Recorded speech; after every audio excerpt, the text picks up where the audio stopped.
Hello, everybody. Welcome to the Anomaly course, Core Content Lesson 7. We're going to be covering SMT divergence. So what is SMT divergence? This is when you are viewing a market or an asset class through two or more correlated markets. So what is a correlated market? Well, typically a correlated market creates the same structure, the same highs and lows, the same gaps, and we can really use this to our advantage. So let's cover what this is, right? So the only two key levels that we use, remember, are highs and lows and gaps. So this is very simple. This is when one market within a correlated asset class takes out a low where the other asset does not, right? This is showing a crack in correlation, which is a extra confluence to gauging whether price is going to reverse or not, right? So the asset that sweeps the low is showing relative weakness, right? Because it swept the low. Price is weak enough to take out a low. The asset to the right over here is showing strength, relative strength, because it was so strong that it couldn't take out the low, right? So you want to trade this asset here because it's showing strength if we want to long, right?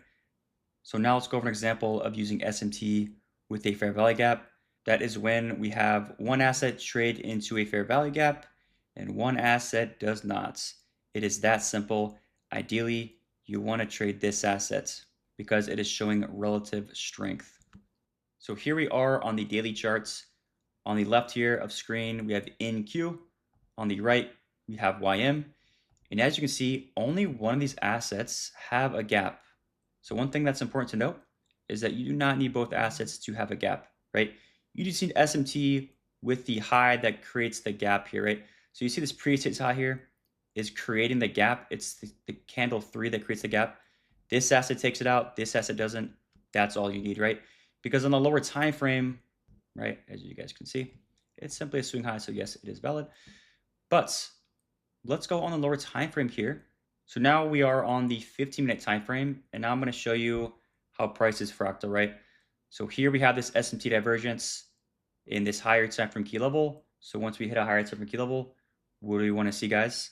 A expansion away. That's a reversal signature, right? So price does expand away, displacement, which creates a gap here on the 15-minute time frame, as we can note here.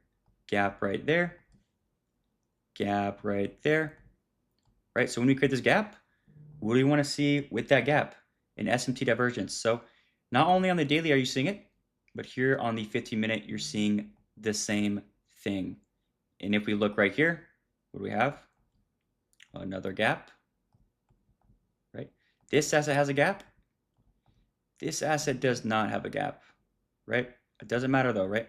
Because the SMT, right, that we're creating here is still with the gap high, right? This 10-15 candle, 10-50 candle we're checking out.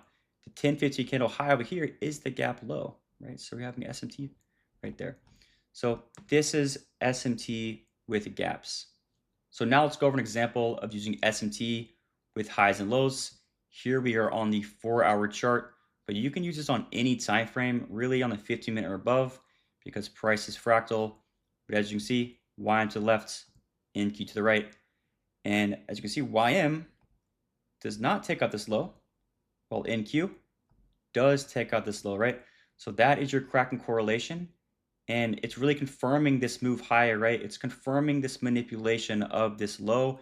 We want to trade YM higher because it's stronger, right? It's closer to this draw on liquidity, which is a sign of strength, which is what we will be focusing on.